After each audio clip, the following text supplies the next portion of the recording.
folks please be seated?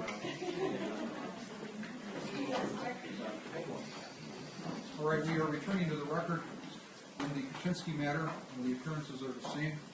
The court did meet with juror number 13 and had a pleasant discussion with him, and he seemed frankly very appreciative that he was going to get a pass home. So I think that all worked out well in that regard. Are there any issues before we have the jury returned? No. All right, could we please have the jury return? Thank you, folks. Please be seated. Welcome back, ladies and gentlemen.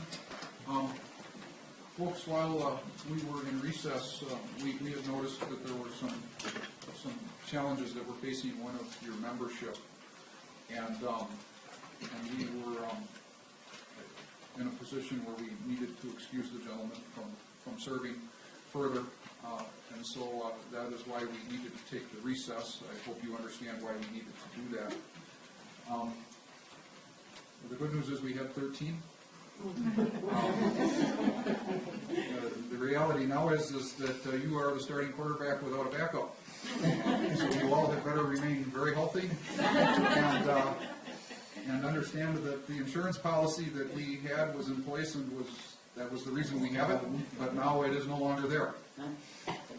As you may recall, folks, we had just concluded Ms. Bartelt's testimony in response to questions that had been phrased by Attorney Swerdzinski.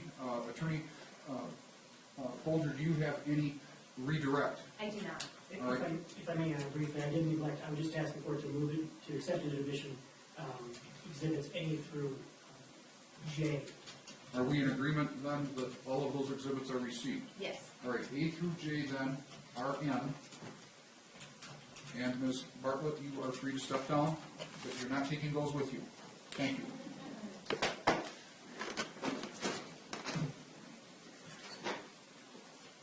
The state will next call Doug Bartelt. Bartelt, I'm sorry. That one's on me. I apologize.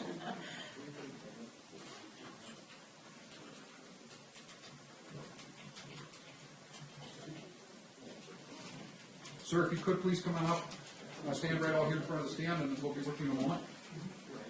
Do you swear or affirm that the testimony you shall give in this matter will be the truth, the whole truth, and nothing but the truth, and this you do under the penalty of perjury? I do. Thank you, sir. Please have a seat. Attorney Folger, please go ahead. Thank you. Sir, could you please state your name and spell your last name? Sure, is Dr. Douglas A. Bartelt. Last name is Bartelt. And do you know Mandy Bartelt? I do. She's my wife. Okay. As a result of her being your wife, do you know Leonard Kachinsky? I do. And have you previously met him? Yes, on a couple occasions when Mandy first started at the Village Fox Crossing. Is he the individual two persons to my left? Correct. I would ask that the record reflect that the witness and identify the defendant. The record will so reflect. Thank you. Now, Mr. Bartelt, being Mandy's husband, I'm sure she's told you quite a bit about this case. I'm not here to ask you any questions about things she's told you. What I want to know is how Mandy's attitude, demeanor, and stress level, from your own observations, have changed since April of 2017 through to July. And if you'd like, I'll start. So let's start a little bit prior to April of 2017. Did she seem to enjoy her job? Absolutely. Did she seem stressed out from work at all? No, not at all. It was pretty comfortable. Now, going into May and June of 2017, do things change? 2017, yes, absolutely. And how did her demeanor change, or how was her stress level shown to you? Well, it was certainly, I think, an escalating case of events in terms of her demeanor. Initially, I think, started off with a large amount of frustration day to day on a weekly basis. And that continued to escalate throughout the weeks, throughout the months. Let's talk a little bit about November and December of 2017. How was she behaving as far as wanting to go to work? Yeah, so I mean, always she was worried about what the next day would come to be, what would happen. Was she going to get another email? Was she going to get any kind of reprimands, things of that nature? So that continued to escalate throughout 2017. Towards the end of 2017, I think the Emotions certainly heightened, as did the events around her. She, I think, being frightened, being terrified would be a couple of good words to illustrate her behavior, and again, truly was on a daily basis. Did you begin to check in on Mandy on occasion? Oh, absolutely. I think one of the first occasions, I certainly stopped there on multiple times just to check in on her, whether it be at lunch. If I had some extra time at the end of the day, pop on in, I had to go right past. May as well see how she's doing, what transpired throughout the day if I hadn't heard from her. There were other occasions where there was an email of significance that I would stop over there. A couple occasions I went over there immediately in the middle of my day. And did you work relatively close by? Correct. Okay. What sort of frequency are we talking about at the most frequent time you were stopping by? I would conservatively say two to three times a week. And again, whether it be during the day or might have, like I said, might have been towards the end of the day while she was still at work until 4:30. And prior to April 2017, that was not the? No, I maybe talked to her during the day, a couple text messages, how are you doing, that kind of thing. So really no need to stop by in. I might have done, initially just to kind of see her environment and see where she worked because, she was still relatively new there. Did you take any actions at home to ease her mind or to decrease her stress level? Yeah, the actions actually probably started before she got home because she would immediately call me at about 4:31 when she got into her car. She wanted to get off her chest and talk about what happened and transpired during the day and not have to do that in front of our children at home. And so that conversation would last all the way from work until she pulled in the driveway. And I said, well, you can get off the phone now. We can hopefully finish this conversation later after the kids go to bed. But due to the magnitude of the situation and the things that transpired, that conversation undoubtedly carried over, immediately when she got in the door. I have no further questions for you at this time. Thank you. Attorney Swiderski? Just briefly, you had testified you're a doctor that was part of it, correct? That's correct. And you're a doctor at neuroscience group? Correct. I'm a nurse practitioner. I'm a board-certified nurse practitioner. I hold a doctorate degree from Concordia University. Okay. I assume insurance is available at your employer, you just don't take it? That is correct. Now, a couple other questions. Jumping back, in May of 2016, when Ms.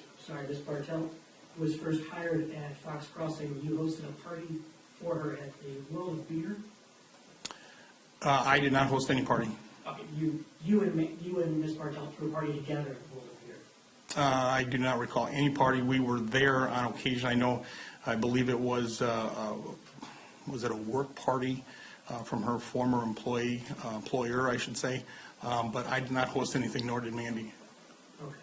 So there might have been a work party to celebrate her new job? Correct. There were some employees from her previous employers, I recall.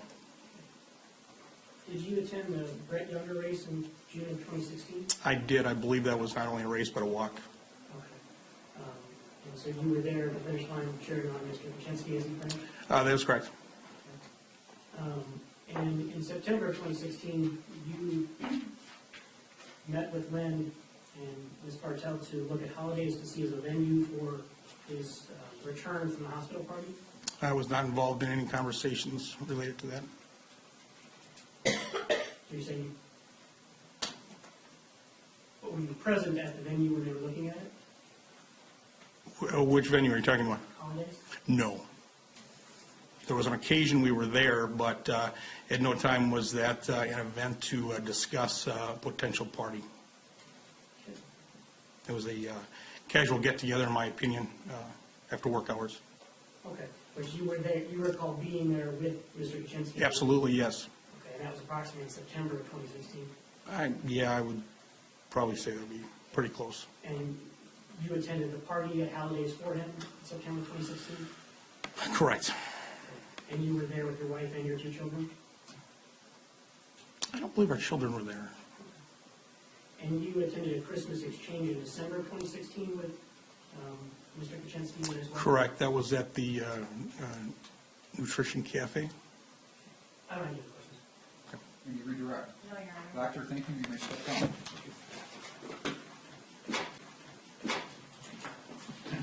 State will next call Captain Dave Mack.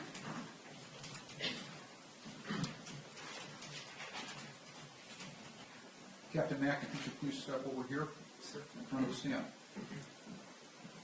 You swear or affirm that the testimony you shall give in this matter will be the truth, the whole truth, and nothing but the truth, in case you do under the penalty of perjury? I do. Thank you. You may may have a seat. Attorney Folger, please go ahead. Thank you. Could you please state your name and spell your last name? David Mack, M-A-C-K. And are you employed? I am Where do you work? the Winnebago County Sheriff's Office. What's your job position? I'm the detective captain. Were you working in that capacity on May 8th of 2018? I was. And just generally, how long have you been employed in law enforcement in some type of capacity? Just over 23 years. Now, on May 8th of 2018, did you meet with several individuals from the village of Fox Crossing, Winnebago County, Wisconsin? I did. And do you recall who you met with? Yes, I met with village manager Jeff Sturgill, attorney James Macy, and police chief Tim Seaver. And where is Chief Seaver a police chief? Village of Fox Crossing. Thank you. Now, did they provide you with any physical documented evidence at that time? They did. They provided me with a binder that contained two civil lawsuits, documentation of two civil lawsuits. I believe they were Winnebago County Civil Lawsuit 18 CV 102 and 18 CV 359. Did they also present you with quite a few emails from their servers? Correct. And after you received those materials and met with those individuals, did you take the time to review these documents to the best of your ability? There's a high volume of information that was given to me, but I was able to look through it as best I could. Thank you. Now, after reviewing this, did you feel that further investigation was appropriate? I did. And what did you do next? I set up a meeting with you, ADA Folger, to discuss what was presented to me, and then I met with my lieutenant to discuss what other type of documentation we would want to obtain for our investigation. And did you also meet with other witnesses involved in this case? I did. Who did you meet with first? The first person I met with was Mandy Bartelt. And was that on May 22nd or so?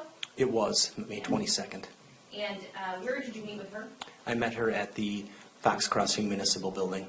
And was that conversation with her recorded? It was. Okay. Now, did she give you a statement regarding what had occurred over the course of a fairly long period of time? She gave me a verbal statement, yes, beginning basically with her entire career at the Village of Fox Crossing. All right. Now, as a result of listening to her explain what she experienced, did you decide to talk to Len Kachinsky? I did. And do you recall when you met with him or when you arranged to meet with him? I did. We, after meeting with Ms. Bartelt, we set up an interview for May 31st at the Winnebago County Sheriff's Office with Judge Kachinsky. And did he show up? He did. Do you see Mr. Kachinsky in the courtroom today? I do. Can you tell me where he is seated? He is sitting at the defendant's table to the on the right side. Is he the individual, actually two persons to my left? That is correct. Okay, so is he sitting on the left side of the defense table? Your left side, my right side, correct. Sounds good, thank you. I'd ask that the record reflect that the witness has identified the defendant. The record would so reflect. And that both counsel and the witness know left from right. Now, was that interview with Mr. Kachinsky video recorded? It was. And did that interview, could you estimate about how long that interview lasted? Roughly, I would say an hour and 20 minutes, maybe give or take 10 minutes, I'm not certain. Have you had a chance to review it prior to today's date? I have. Okay.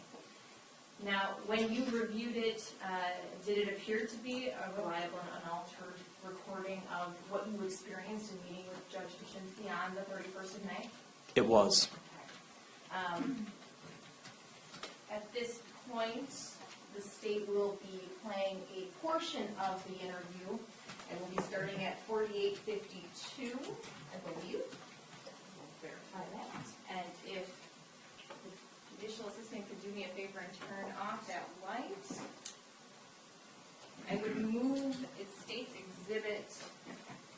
51, I will move that into evidence and ask permission to publish a portion of the interview. No objection.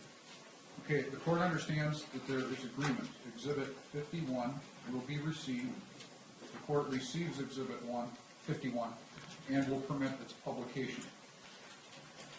It's actually going to start at 48:45, and I plan on stopping it at 1:13.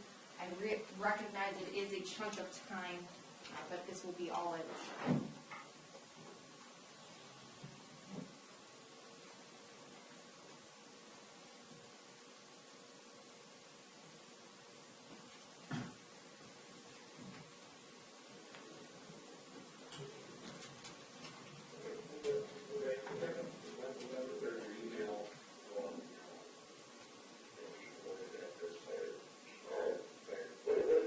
Oh, sure. I have been in the process of trying to find a trade.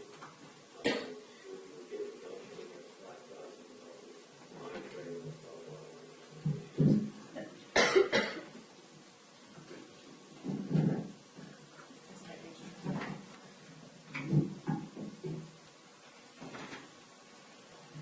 I'm in. Thank you, Ken.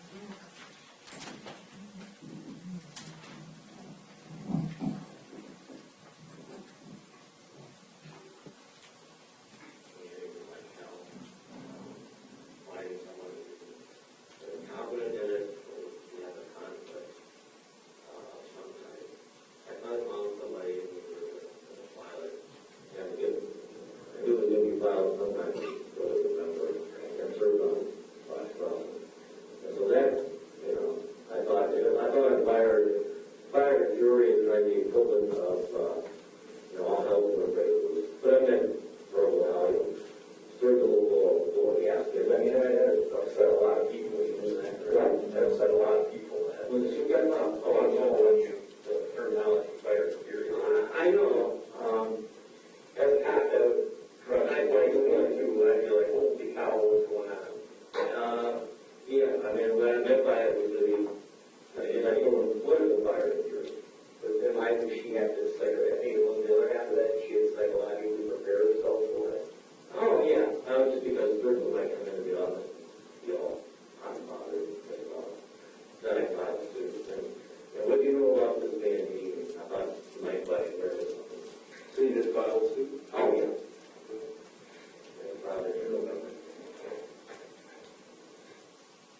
All right. Yeah, as Mandy do, I don't know any firearm, something that he's supposed to manage. But you weren't usually, didn't know you were on fire? Did not. Oh, okay, sorry. All the time I ever handle firearms was nothing military. Yeah, but you know about your military background. Oh, yeah. I'm a JAG officer, though. JAG officer sometimes.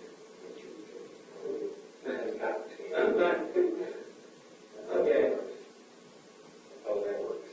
I think the context of what that was just kind of a business type. You know, covering a lot of stuff. I didn't think of it as sort of violence or that or somewhere. So they can have what they perceive was different than what. Yeah, I mean, there's a law. It's going to anger Virgil getting sued by the municipal judge.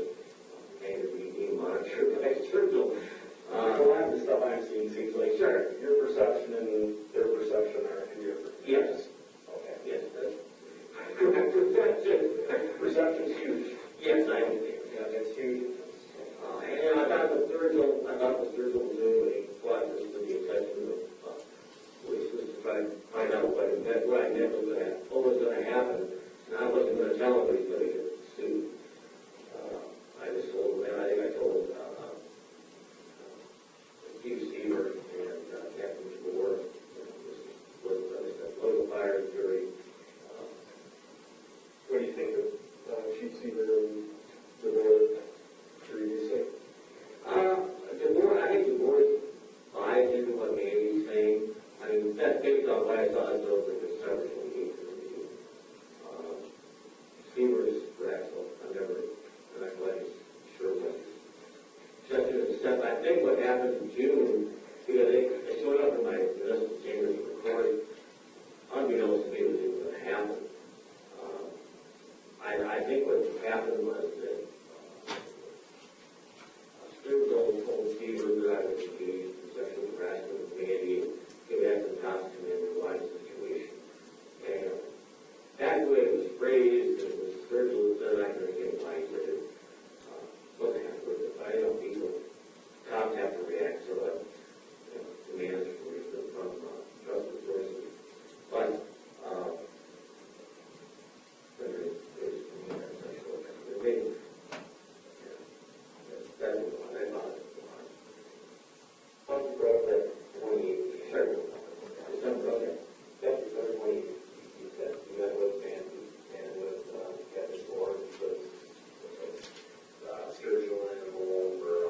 Yes, that's correct. That's what I said on it. And I read his reports and describes things. He brought up the location you were, her brother lived, her sister, her parents. How did you figure out that one? I'll let you live. Sure. Maybe I talked to each other and we said, okay, well, maybe one of these, there's a couple of people on such a case, yeah, what's going to do? And so I said, well, that's really, who's going to? And she told me, I was trying to figure out what the problem was when she was thinking. And I thought the real crucial point of the breakdown of the relationship was she decided that she didn't like the idea of a family get together. The other reason is she got some reasons for it, just like you know it. And so that's going to go into little things. You know, I know you got busy family life, you got busy relatives. Your sister lives in Clayton, which, like, your sister's home. So I can understand that, and that is not going to totally, that's not going to piss me off. It turned out, yeah. I guess it was just church, I don't know.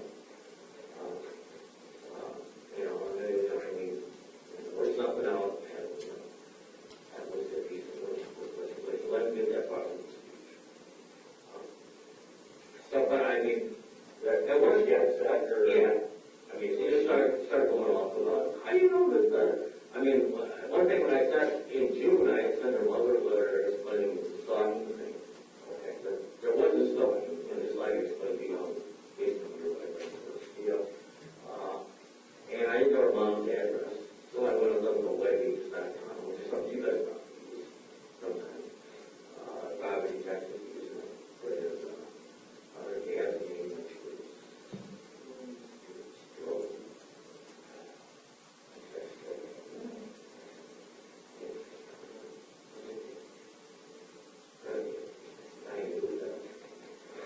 put in mybabies.com and put your lost in so he showed up, and then another, with the right age to your dad and some of that, I knew that's where her mother lived. And also her brother, who had the same first name as her dad, showed up in Wisconsin on mybabies.com. So we once found out she did have a brother. I remember that name details about her. So I remember that her brother was in Madison. So why did you bring that up at this time? Well, I'm just trying to explain to her how I understood. You upset her, you know, when you talk to her mom, you know, certainly you upset her.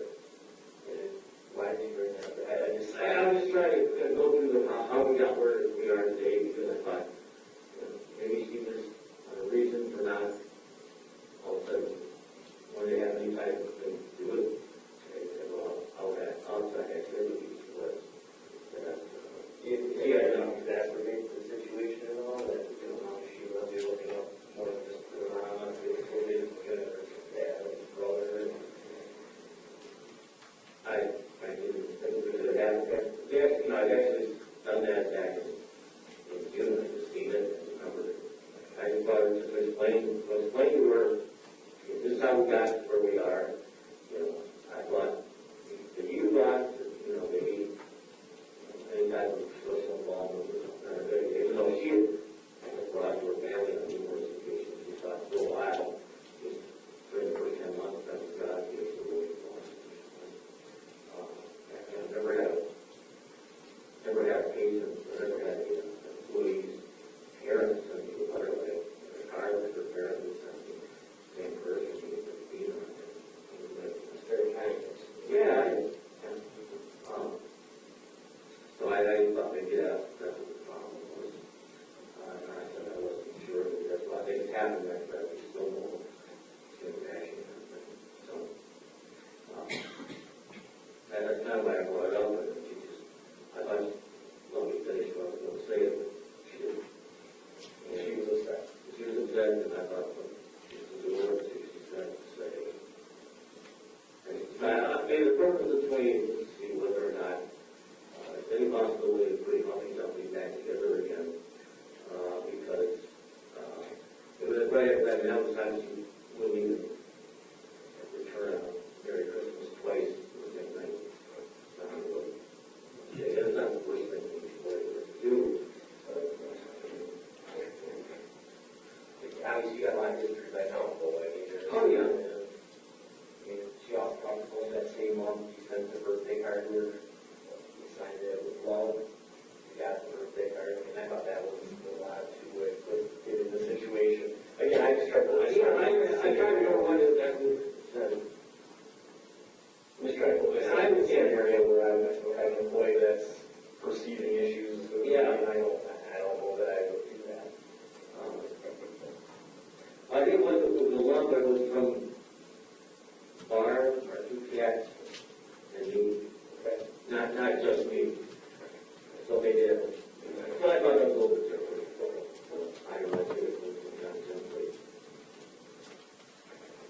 connection with either party's work duties. All communications moving forward should be work-related and essential to the functioning of the village of Crossing Municipal Code.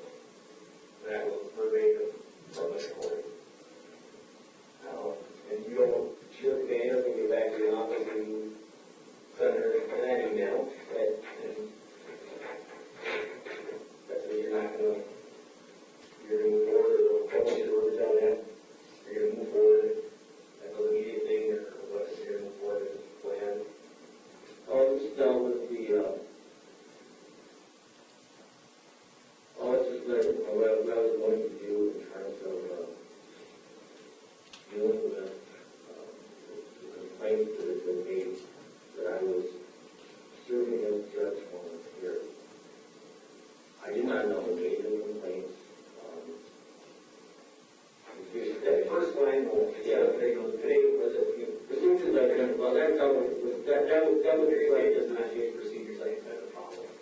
You see how, again, about perception, how somebody that's like, okay, I just got an injunction for this guy to leave me alone, and then now he's not supposed to do it. That was, specifically with regard to what happened in court that day. Tell me about that, so I was going to ask you about that. That seemed odd. She mentioned something about you taking a pill in front of her before you went on the bench that night, the same night that the injunction was in. What was that all about? Well, we got these two things. There were no, one on the 14th, 17th one. I had a good question on the 14th, not barely as painful as anybody said it was going to be at that. So the 17th, we had court 10 hours and 8 hours full court. I took one possible, we've got two options for those. I had court, and in spite of that fact, there was no symptoms, I showed with glassy eyes, or sort of speech or confusion, or anybody would think I was impaired. And then I go get a complaint that I was impaired that day. And then on another subsequent occasion,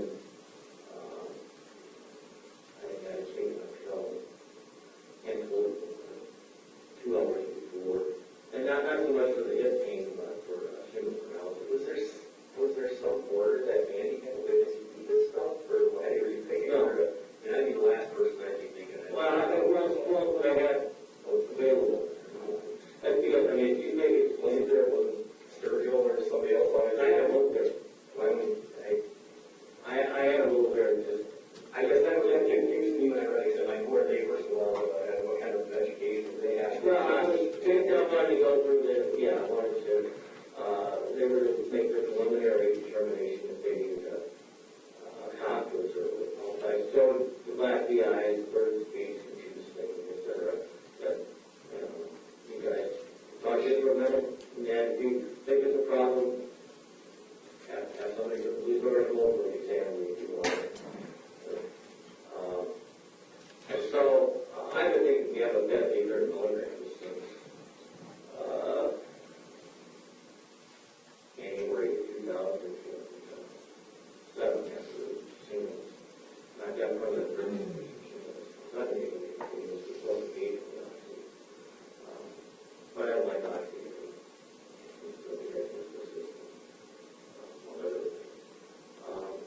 And I told him I had taken this since 2007 for pain. It has never had an effect on my cognitive ability to judge. Here it is. And I'm taking it. And if you see there's a problem, I'm up on the bed because of it. We can do something. You know that you haven't been in the other way. I told him precisely what it was. And so that may affect that.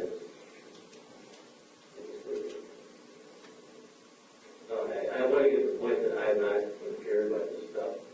It's just not. But what she went nuts over it. So did recently.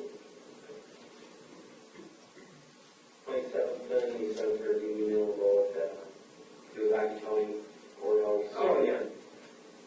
I mean, that's, I guess, essential to the function of the village of Fox Crossing Municipal Court about that email? Just that it was to give her some perspective as to the situation, you know, that could be worse.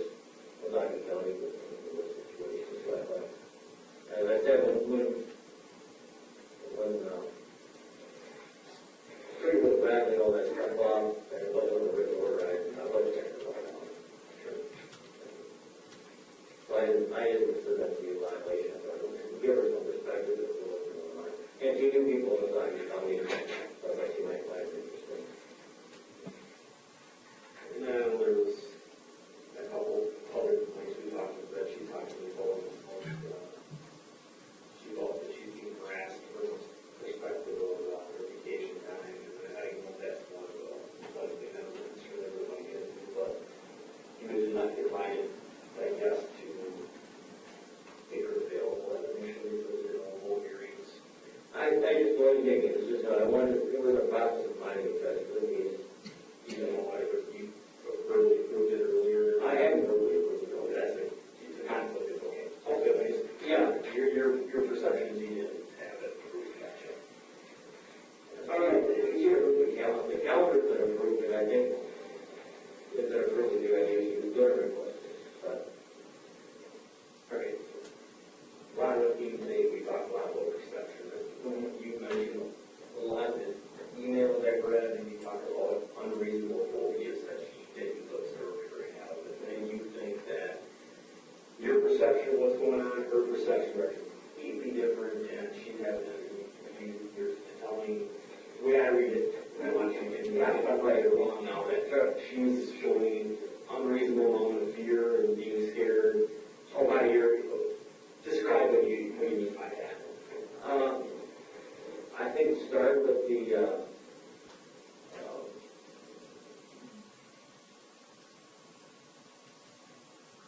stalking thing. I mean, she thought I was tracking her or something. And you know what? You can't track people with Facebook unless their phone is on.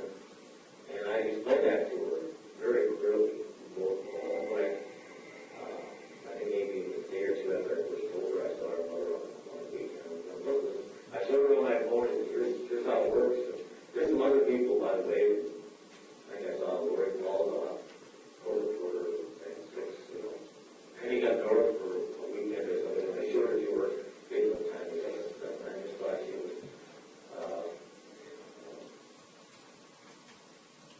Her perception of her privacy was being invaded, I think, was incorrect. I mean, the stuff that is all publicly available stuff, I am tracking it.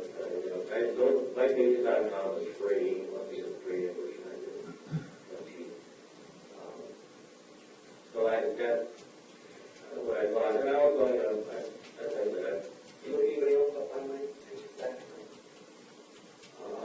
I looked up, looking for an attorney once. I mean, looking for a factual case somebody.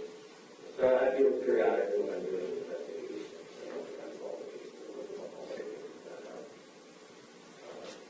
So that's, a great resource. You knew the value of her house, how you figured that? Oh, and my daughter told me that she saw it at where I don't know where she found it. I'm doing tax records. How did your daughter look at her? I don't know. I don't know why my daughter would do that, but she did. She told me.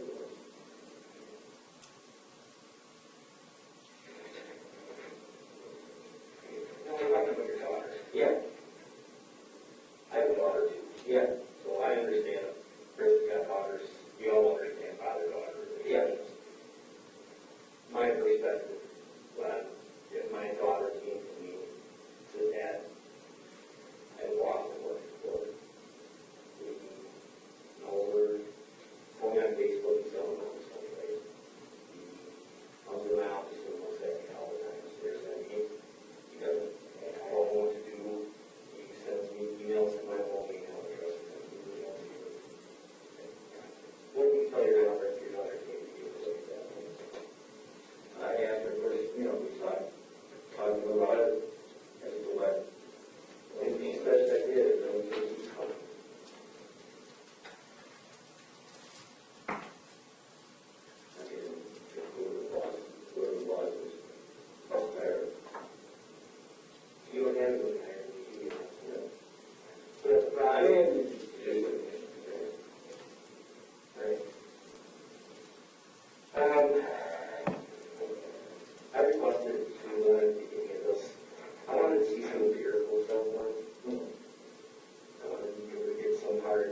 so much perception of the problem. I wanted a good hard look at data. I requested that somebody send me, or that Fox Crossing send me a year's worth of data. Last year, the supervisor was there. The emails he sent us in years worth of emails. In 2017, he sent me take against the difference. All time. I mean, it's just three times. You went from 208 to 629 demand. Yeah, part of that, you know, time period, part of that hospital, I know it's 2017, and probably the majority of your stuff was in 2016, right? Yeah, in the first round, I mean, there were 2 periods of hospitalization, I guess. Now, and then the fourth one, or the 2, I have to mind, I should be here for 3. I think it's still really more, there's more of a, more trivial one that, Danny was really, we had a closer relationship, until they fell apart in April of 2019. When you say, you said yourself, you see this here, you see Andy's here, you said that to me today. When women are scared, when men are scared in situations, to a certain level, it still sticks with them. It sticks with them a long time. And this affects people dramatically in life. So that 10 years, 20 years, 30 years down the road, they still have that in them, and that still affects them, and sticks with them. And I'm not, you know, what I'm saying is there's better perception that that's happened. Now, as I look at this case, you've been told by Nancy herself, Jeff Sturgill, Lisa Malone, Jim Macy, Court Commissioner Krieger, the village of Fox Crossing, where they're all telling you to leave her alone. They're all telling you directly to leave her alone, and you just can't. And I don't understand. And then what upsets me, when I say upsets me, what concerns me when we talk about these upsetting emotions that come out of this, is it's not the first time that you've been in an incident like this one. I mean, like I just said, when things happen like this, it sticks with somebody. Now, we had someone come forward, Miss Sarah Christensen. Sarah Christensen? Yeah. Oh my God. Okay. Wait. She's telling us similar stories when I'm ending at 113:46.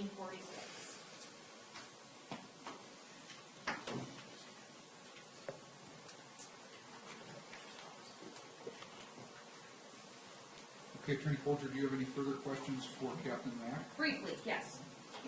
Now, during any part of this interview, whether the portion you saw or the portion that you viewed ahead of time before today's date, does the defendant accuse Mandy Bartelt of lying or fabricating these acts?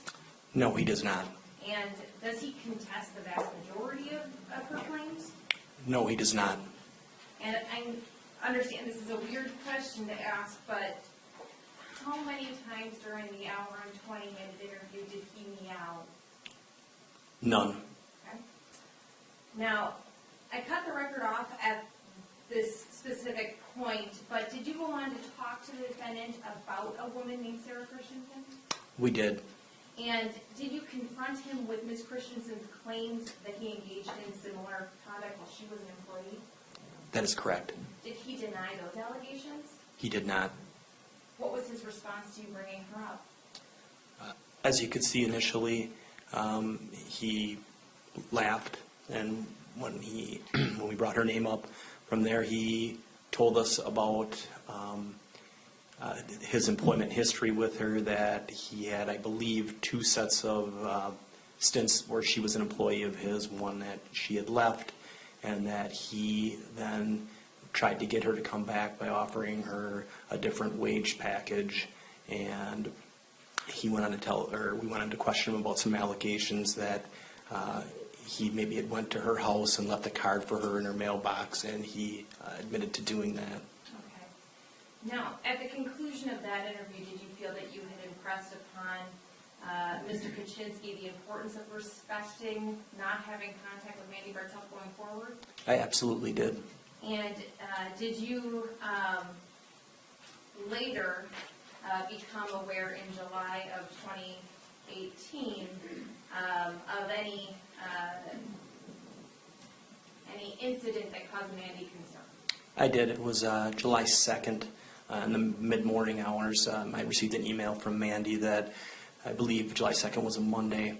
When she came back to work, there was 2 postings on Mr. Kachinsky's desk. One was looked like a self-made poster that was lying on the desk, and then there was a copy of I believe it was a rule of conduct or something for the Village of Fox Crossing that dealt with sexual harassment that was posted in his office area and visible to her.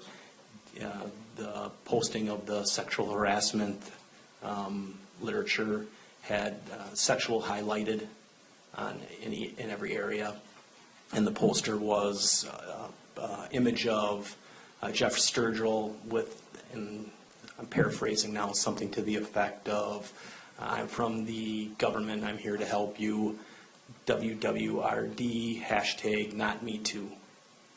Now, did you follow up with Mr. Kachinsky about those posters? I did. Lieutenant Brayman and I that morning went and actually talked to Mr. Kachinsky and initiated a custodial arrest of him.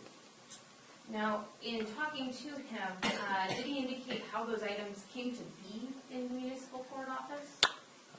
I believe he stated that this is the best of my recollection, had a wedding that he was doing in the area the Friday before, the 2nd. July 2nd was a Monday, so then the Friday before that, and he had printed them off at home and stopped at the municipal building either before or after that wedding and placed them in there. And did you talk to him about that Sturgill poster? I did. And did he indicate that that was necessary for the workings of the municipal court? I specifically had asked him about the professionalism with it, and he agreed that it was not professional and that there was nothing that related to the municipal court with that. Did he believe that it had been actually posted or something else? Did he give an explanation for why it wasn't hanging up? He told me he was contemplating, and I'm paraphrasing again, whether or not it was a good idea to put it up. I believe the term used, it was a jab at Sturgill, was what he had told me. And during this interview, how many times did he meow? 0. And at the time, July 2nd, what we're talking about, who used that office? Who were the people who would use that office? It would just Mandy Bartelt, and there's a public window there, but solely it's just her office at that point. Did you ask the defendant whether something had happened to cause him to decide to do this? I did. And what was his response? He talked about how he was frustrated with how things were going with the process. He also had mentioned that things had broke down with an agreement that he was working on that would have resulted in his resignation. Specifically, he stated that the agreement had broken down because he did not like that he was being classified as a sexual harassment suit. He said he did not like the sexual part of that he wanted that removed, and that's why it broke down. And again, I'm paraphrasing that. Sure. Now, Captain Mack, are you aware of a court hearing that took place in June of 2018 regarding the harassment injunction? I believe where it was ratified to the next year. I'm not certain what your question. Are you aware there was a court hearing? No, Now are you aware there was a court hearing? Maybe not at the time, but since... I'm not familiar with what that. No. Okay. Have you observed or reviewed a transcript of proceedings? I have. Yes. I'm sorry. And if I told you that that was a June 19th hearing related to that injunction, would that be accurate? That would be accurate. Okay. Yes. Now I'll ask you, did you have an opportunity to review at least certain portions of that document? I did. Okay. And as far as you're aware, a court transcript is a certified document? Yes. I'm handing you State's Exhibit 50. Is that a copy of that transcript that you're referring to? It is. And I know it's quite a few pages, so I can't ask you to every page, but does that appear to be a true and accurate copy of it? It does. Okay. Now, would you please turn to page 98?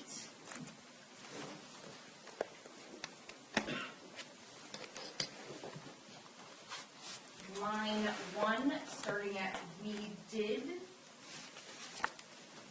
and read until line 11, "they apparently won't."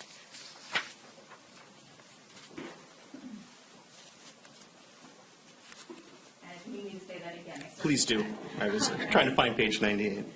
98, line 1, starting at "we did," Okay. and then end at line 11, "they apparently won't." If I may, just to check, I guess, if you could clarify, it doesn't say who he's, Oh, I was going to do that after, but I certainly can. Your Honor, if I could just. All right, let's, if we could have a bit more focus on exactly what it is the transcript entails and who is saying what and in response to what inquiry, if one was made. So please go ahead. Yes, thank you. Captain Mack, on page 97, line 22, who is talking in this portion of the transcript? Mr. Kachinsky? Okay. Now, does his testimony go into page 98? Yes, it does. Okay. And is this, as far as you're aware, is this the portion of his direct testimony? It is. All right. Then I would ask at this point if there's no other objections for you to read line 1 through line 11. We did become good personal, professional friends, although I think, as you have heard in the testimony, kind of blew up in April of 2017. My impression of Ms. Bartelt was that she was fairly internet savvy, just slightly older than you would be to be a millennial. And she had a fairly new and good use of computers, both from talking to her and observing her in Outagamie County and at Fox Crossing. So I didn't think certain things about finding things out online would be particularly shocking to her, although they apparently were. Thank you. The next portion of this exhibit that I'm going to ask you to turn to is page 104, line 23. And if you can tell me, you may need to go backwards in time, but you can tell me who appears to be speaking at that point.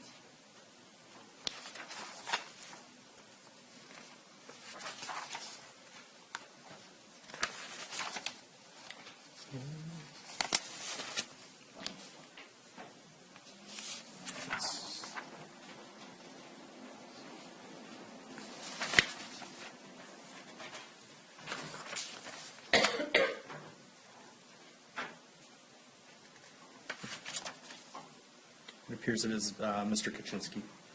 If you could please read on page 104, starting at line 23, on to the entirety of page 105 and ending actually at page 106, and I can stop you if it's just easier to stop you. Perfect. The only thing I would ask is that if another party interjects, please read verbatim how it appears on the paper.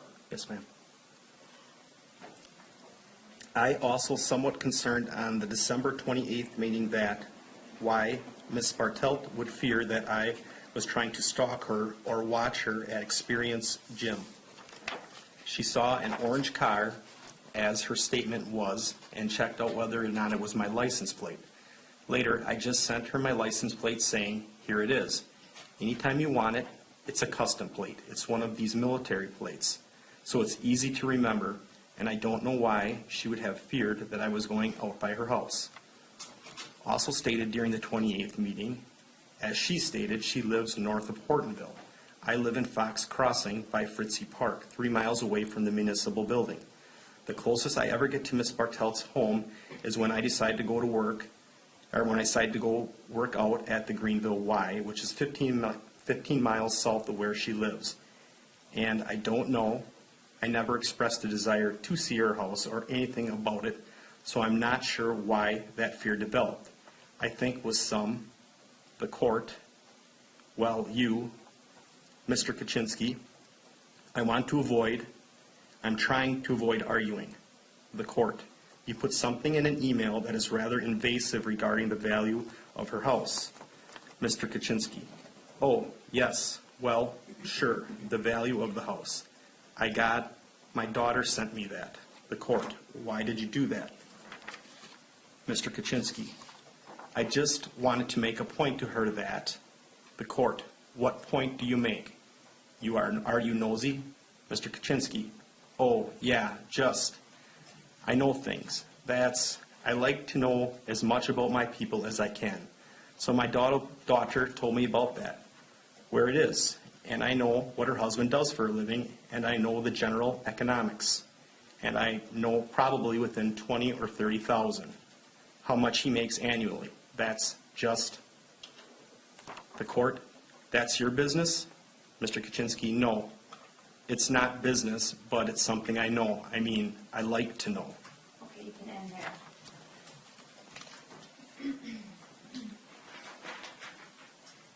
Now can you please turn to page 107? Okay. Actually, I'll skip that one. Let's turn to page 110. All right. Now, at this point in the transcript, and I know I'm asking a lot of you, but at this point in the transcript, is this Mr. Kachinsky's cross-examination? I believe so, yes. Okay. So when it says Q, is that referencing Mandy's attorney? Correct. And when it says A, is that referencing Mr. Kachinsky's answer? Correct. Okay. I would ask that you begin reading in the attorney item question portion on line 10, reading Petitioner Exhibit 3. Line 10, Petitioner 3, excuse me, Petitioner Exhibit 3, number 2. All phone and email communications will be centered on business matters. You see that, correct? I'm going to check at this point. It's referencing an exhibit. It's another litigation. I don't know what this exhibit is. I think this is a little confusing to the jury. I don't object to striking that and starting at line 15. All right, then the question is withdrawn. The response to the question, to the point the objection was made, was also stricken. Attorney Folger, please get us back on the rail. Thank you. Could you please start reading at line 15 and indicate who appears to be talking, if it's an attorney or Mr. Kachinsky? Line 15, page 110. Yes. Question which would appear to be an attorney. And you knew while you were continuing to communicate with Ms. Bartelt throughout this timeline that your efforts to build personal rapport and engage in personal communication were a violation of that rule. You even sent one email that was the subject line, rule violation. You knew that you were violating this directive, correct? Answer. Well, it's not really a directive because Ms. Malone doesn't have any authority over me. It's more of a suggestion or recommendation. But it doesn't say, I was again trying, thought we could at least retain in our relationship to build some type of rapport, at least the usual icebreaker type talk that happens at business offices all the time. You can end at line 3 on page 111. That was the end. Thank you. Could you please now turn to page 115?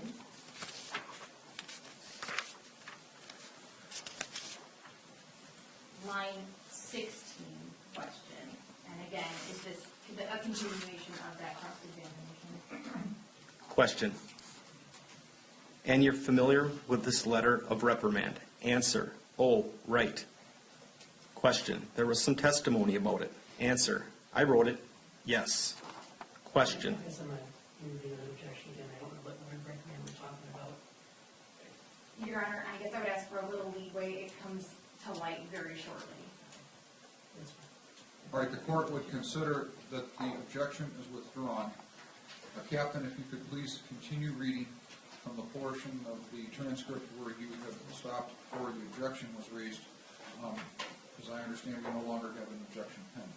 You know where you are? Yes, sir. Please start again. Answer, I wrote it, yes. Question. The first paragraph, the first basis for reprimand was that Ms. Bartelt did not return your Christmas greeting, correct? Answer, yes. Question. And on the bottom, goes on to enumerate 5 more reasons for why she was being reprimanded. Answer, well, no. Those are just outlined certain activities that I had done. I considered it, in my thought pattern, a charred offensive, after Ms. Malone had told me tremendous stress and personal difficulties that this whole situation had been causing. Ms. Bartelt included domestic type. You can end there.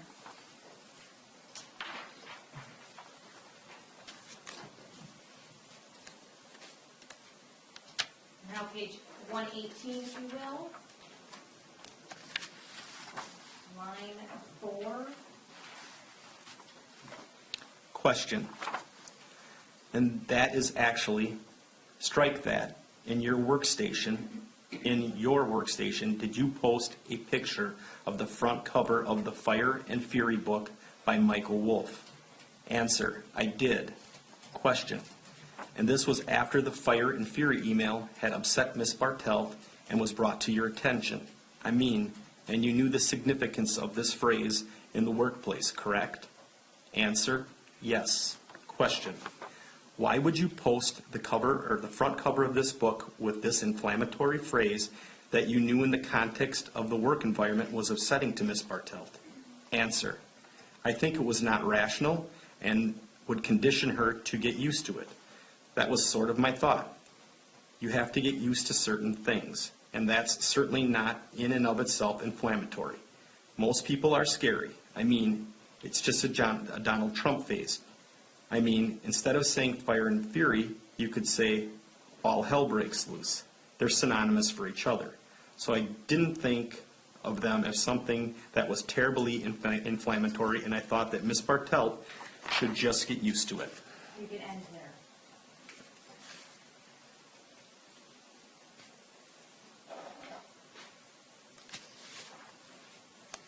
I have no further questions for you at this time. Thank you.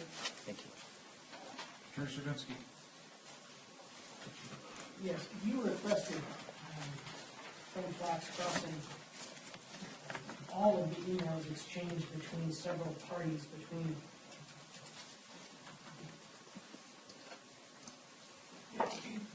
Jeff Sturgill, Lisa Malone, and Randy Bartelt, including to and from Len Kachinsky, during the year prior to June of 2018, correct? No, I did not. Did they give those to you? They did. All I requested were Mandy Bartelt's and Len Kachinsky's.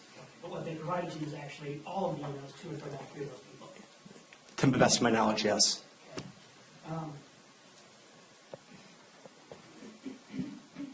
And it's from that information that you did a count of the number of emails, or was that information given to you? That information was given to me. Okay. So you didn't actually review the subject line of each of those emails to determine the content of them, or how many were personal, how many professional, anything like that? I did not.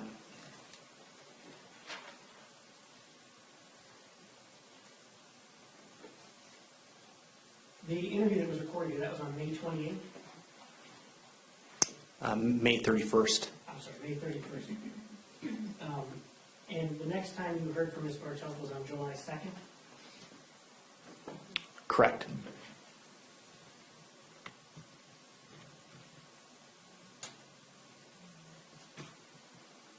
Do you still have the transcript in front of you there? I do. I'm just going to ask you to read one line. You read on page 98.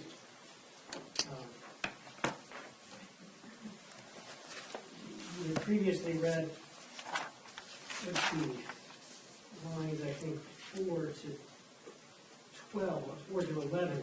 I'd ask you just to read the rest of line 11 to 12 there. That's Mr. Kachinsky's stating, correct? Yes, line 11. Yeah, if you could read just the last sentence there, line 11 to 12. Sure. Oops.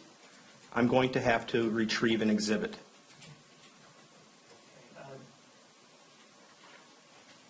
No further questions. Redirect. Nothing, thank All you. right, Captain, thank you. You may step down, Thank you, please, sir. if you could. I think you have with you there exhibit 50, correct? Correct, sir. Thank you.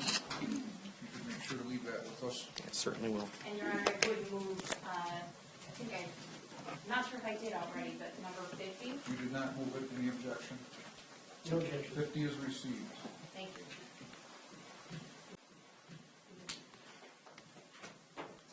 The next witness that the state will call is Lisa Malone.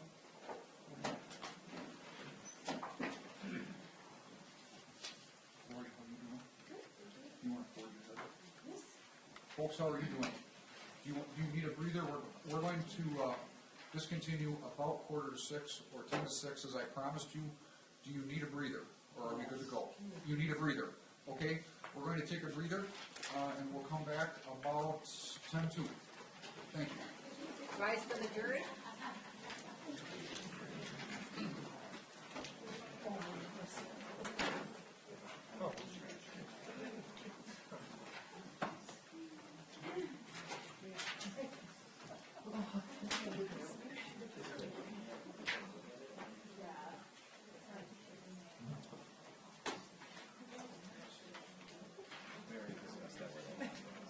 Okay, got it.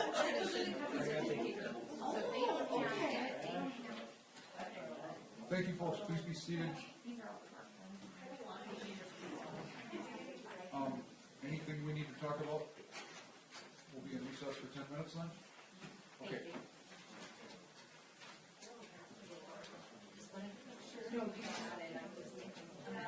Oh, no, I just want to make sure that we Amanda, how are you? moving. Um, I'm hoping to get 2 more done. all right. Who do you have? Lisa and, Lisa is part of the HR she's department. part of HR, and then I'm debating whether or not I bring in one of a shorter witness, Chief Seaver or Chief DeBoer, rather than bringing Jester, assuming you're going to have more of a cross-examination for me. All right, so I've got some shorter witnesses that I think I'm going to Okay, try and to then flesh tomorrow out. morning you have Sturgill? Yes. He's the county administrator? Yes, or Or the village village manager. administrator? And then that's it? Sarah Bridges will be the last. Okay, she's the, and then, so we're looking